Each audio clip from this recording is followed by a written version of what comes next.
Assalamualaikum warahmatullahi wabarakatuh. Perkenalkan, nama saya Andini Ramakartika, NPM 2259201120 dari STI 5D. Di sini, saya akan membuat video untuk memenuhi tugas mata kuliah Machine Learning, yaitu untuk Visual Engineering, Data Augmentation, dan Normalisasi Data. Jadi di sini ada import library, yaitu import pandas, numpy, matplotlib, dan seaborn. Jadi yang kedua ada membaca dataset, heart failure clinical record dataset atau gagal jantung.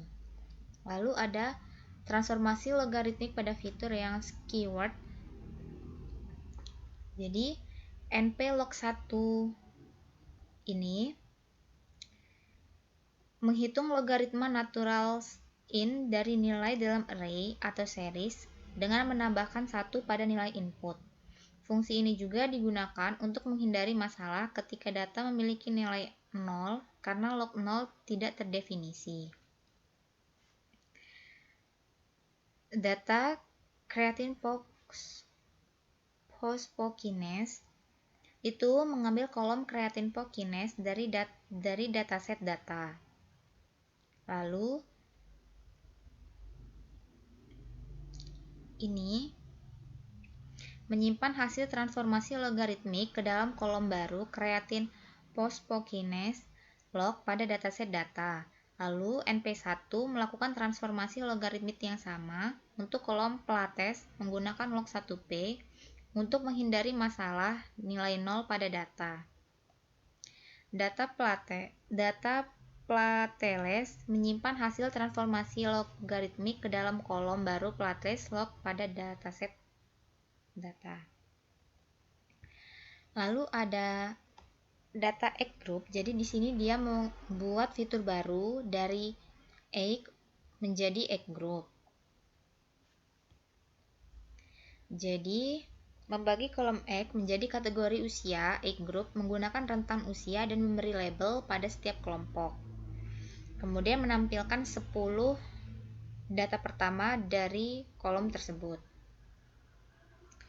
Lalu ada interaksi antar fitur.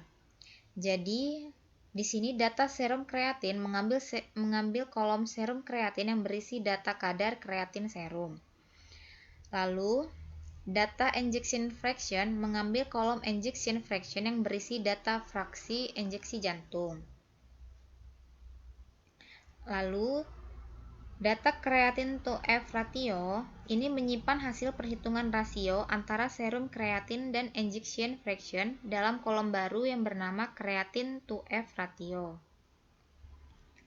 Lalu di sini ada encoding variabel kategorikal.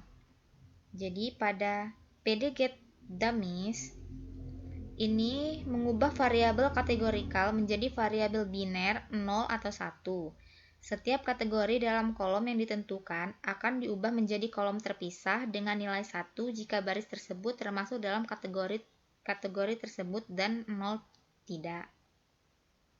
Lalu ada kolom egg group. Jadi di sini menunjukkan kolom egg group yang akan di-encode.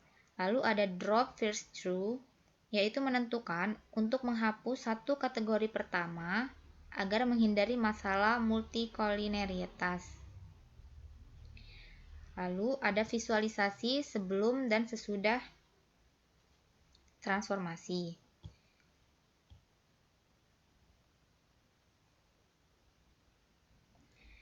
PLT subplots 222 fixed size 16. Jadi untuk subplot 22 ini membuat sebuah grid yang terdiri dari 2 baris dan 2 kolom. Fixed size ini untuk menentukan ukuran gambar yang dihasilkan, yaitu lebar 12 inci dan tinggi 10 cm.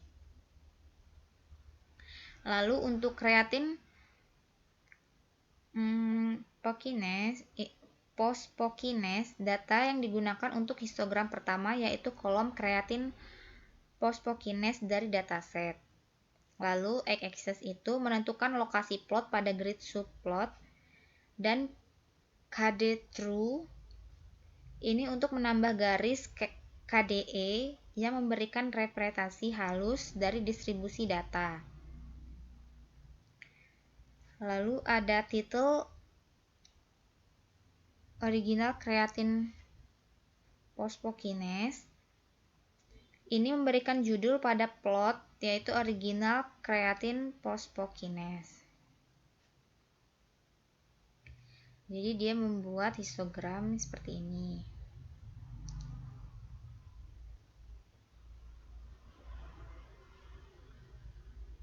Ini yang lebih singkatnya. Jadi SNI spot itu digunakan untuk membuat histogram dengan tambahan garis KDE. Lalu akses 0,0 menentukan posisi subplot dalam grid 2x2. Lalu transformasi logaritmik diterapkan pada kolom kreatin phosphokinase dan platelets. Lalu merapikan jarak antar plot dan PLT show menampilkan visualisasi. Lalu ada pisahkan fitur dan target, yaitu kode ini memisahkan dataset menjadi fitur X dan target Y. Fitur X mencakup semua kolom kecuali date event, creatine phosphokinase, dan platelets. Sementara Y adalah kolom target date event yang menunjukkan apakah pasien meninggal. Lalu ada split data. Kode ini membagi dataset menjadi data pelatihan X-train, Y-train, dan data pengujian X-test dan Y-test dengan proporsi 80% untuk pelatihan dan 20% untuk pengujian. Pembagian ini dilakukan secara acak menggunakan random state 42 untuk memastikan hasil yang konsisten. Lalu ada standarisasi fitur. Kode ini melakukan standarisasi fitur menggunakan standar scaler fitur pada data pelatihan X-train, dinormalisasi dengan menghitung mean dan standar deviasi, sedangkan data pengujian X-test distandarisasi menggunakan parameter yang sama tanpa perhitungan ulang.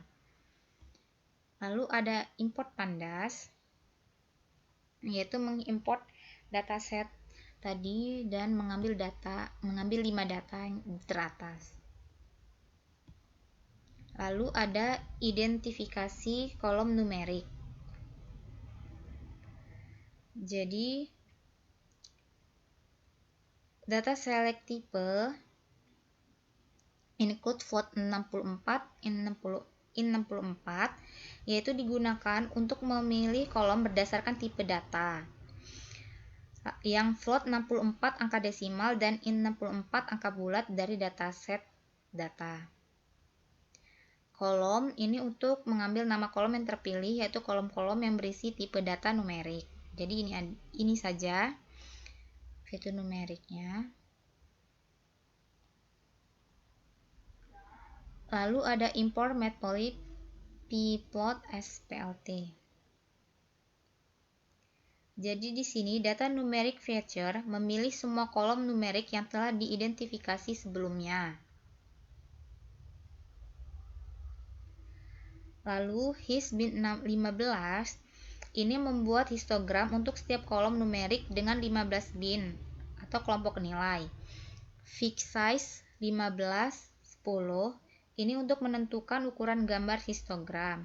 Lalu color yaitu ada sky blue untuk mengatur warna histogram menjadi biru langit. Dan ada PLT subtitle yaitu untuk menambah judul, yaitu distribusi fitur numerik sebelum normalisasi dengan font size-nya 16. Ini hasil dari import matplotlib tadi dan plot Instagramnya.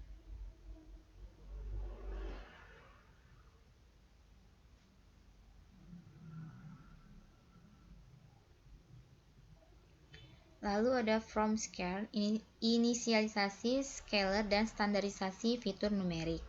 Jadi standar scalar ini digunakan untuk melakukan standarisasi pada data.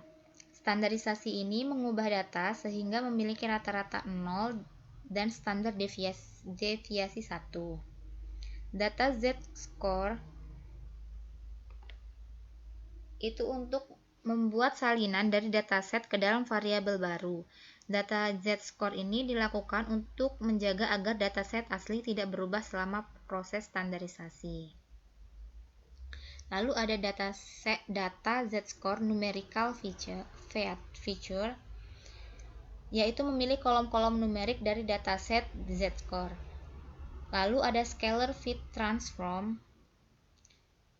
yaitu menghitung rata-rata dan standar deviasi dari setiap fitur numerik. Lalu transform itu mengubah data numerik dengan mengurangi data-data dan membaginya dengan standar deviasi.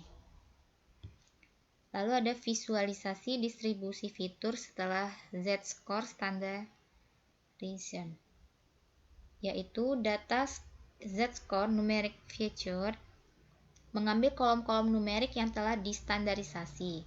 Hits bin 15 yaitu membuat histogram untuk setiap kolom numerik dengan 15 bin. Fixed size 15.0 ini untuk menentukan ukuran gambar, dan color light green untuk mengatur warna menjadi hijau muda. PLT subtitle yaitu memberi judul, yaitu distribusi fitur setelah Z-score standardization, dan font size-nya dengan mengatur ukuran font menjadi 16. Jadi di sini adalah hasilnya. Distribusi fitur setelah Z-score standardization.